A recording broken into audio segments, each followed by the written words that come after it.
Hey there, everybody. Thanks for joining me for another one-man review. Today I'll be taking a look at the new Fantagraphics book, Delights, a story of Hieronymus Bosch by Guy Colwell. I don't know if this one's out yet or if it will be coming out. I pre-ordered all this stuff, and so I get some of the Fantagraphics books a week or two early from the pre-orders. So this one may be already out or it may be just coming out.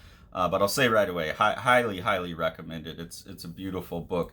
While I was reading this book, first off, in papers, amazing. This is actual like reprints of preparatory sketches that were done that Bosch was doing for this painting, The Garden of Earthly Delights, particularly the hell side of the thing.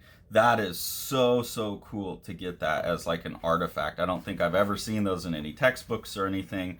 To see that he was just endlessly doodling all these little creatures and planning out, and the way he was piecing together all these things for his gigantic compositions is really cool. The book, I have a bunch of notes in it, but I'm probably not going to go through all of them. The notes were like, I couldn't help myself with tagging what I thought were interesting factoids from history, interesting bit of dialogues, interesting circumstances in his life in relationship to the making of the painting. This book really engaged me and really sold me on the story. The story of how this painting got made, which is what this is. And the story is basically like Bosch is a really religious guy. He's been commissioned by these rich merchants to paint this painting, but they're from they're from like Italy, and so they have the less religious aspects of the Renaissance already pumping. They want kind of a saucy painting with nudity and pagan ideas, old mythology, and things like that. And as a very devout religious man, part of a religious brotherhood, there's a push and pull. And so the book captures that whole push and pull. And I thought it was a really fascinating story. They're like, oh, well, we need to bring you some thin young women. We need to bring you black models, like all of this stuff that puts him in danger with his religious affiliations, and is about the struggle he went through. It has him painting like an ascension scene that gets painted over. Totally engrossed with all of this, completely in love with the art in this that very much references like engravings of the time. I think this is probably, I don't know, I'm a fan of Guy Colwell now after this, but I'm gonna have to look up his other work. But it seems like this could be a style that he works in. If not, if it is, it's extremely appropriate for the content matter. If not, then he very much chose this style for this book. They have another one of his books coming out, a reprint of an older book, I think, and I'm gonna have to get that and see. But the art, like this, just looks kind of like a drawing taken from those times on an etching plate.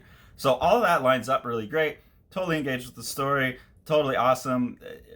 Like, man, I hope this all happened. And I went to research afterwards, and like nothing in the book happened. So I went back and read. I just skipped over the introduction because it's like, well, I don't need to read an introduction by the author. I'm just gonna let the work speak for itself. I had to go back and read the introduction all the way through, and right out the gate, it's saying like, look, nothing's really known about this. It's a mystery. I did the most research I could and then just filled in the gaps and made up a story that made sense of the few facts that were able to be gotten about this story. So that is a little bit disappointing for me, only because Guy Colwell did such a good job selling this story and creating motivations for the imagery in the painting and creating a believable narrative about the things that this real person, a historical character, would have gone through. There's some really cool stuff here that's showing how the painting was probably made, at least doing some research into the methods of the time. So like a big grid that was transferred over. I'm not sure if this is how they would have done it. They may have also had a cartoon. I don't know. Guy Colwell may have done research on like people who have taken scans of the painting, x-rayed the painting, things like that to see how it was constructed, or maybe has notes about how Bosch worked. But another thing that was possible is they could have just had this all on paper and then traced it off or poked holes to leave the image. But it is possible that they just used a grid system to transfer it over too. So it's showing how big this painting is. I didn't know this painting was so large. I've seen a Bosch and it's maybe as big as this piece here and as detailed. So I assume this was smaller, but quite big, bigger than a person. Um, and you just get to see him working on the thing in the book. And it must have been so much fun to go through and draw the images from this painting because it's one of the wilder paintings. But anyways, none of the stuff in here is like verifiable, so that's why I'm just like tearing the sticky notes out as I go because I don't really want to talk about it. I think you should just go in and read it for yourself and enjoy like the fiction that Guy Colwell has created. He's doing a real good job also of making it feel relevant to contemporary times, like with this battle between the artist and the religious authorities. And this one quote I did want to read.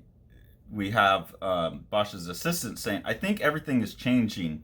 New worlds across the sea, Mohammedans invading from the east, epidemics, so many books. We aren't finding solid ground to stand on right now. There are too many new ideas." And this is after Bosch says, "It seems they put humans up on high and in the center," talking about the Italians and their humanism rather than a God-focused worldview. "As if we are not sinners. I don't understand. Are we making ourselves into gods? Will we lose our religion?"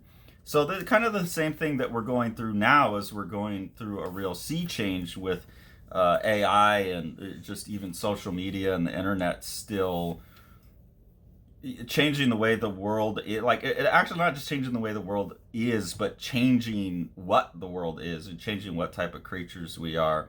To see other points in history where that's happened is real interesting.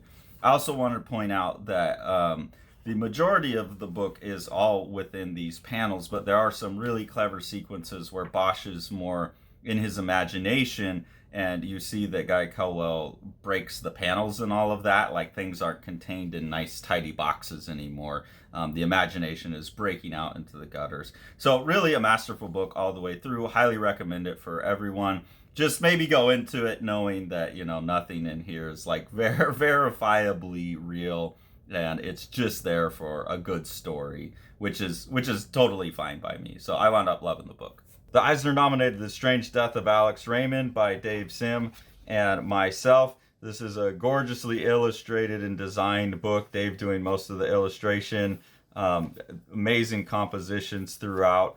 What Dave is doing is he's recording his obsession with the death of master cartoonist Alex Raymond behind the wheel of Stan Drake's car when they got into a car crash. The best description of the book that I've heard is that it's like understanding comics with pages like this mixed with something like From Hell when you get into the theories about what actually happened with the car crash. And then with Sean on production, it's just one of the most gorgeously printed books you could get a hold of.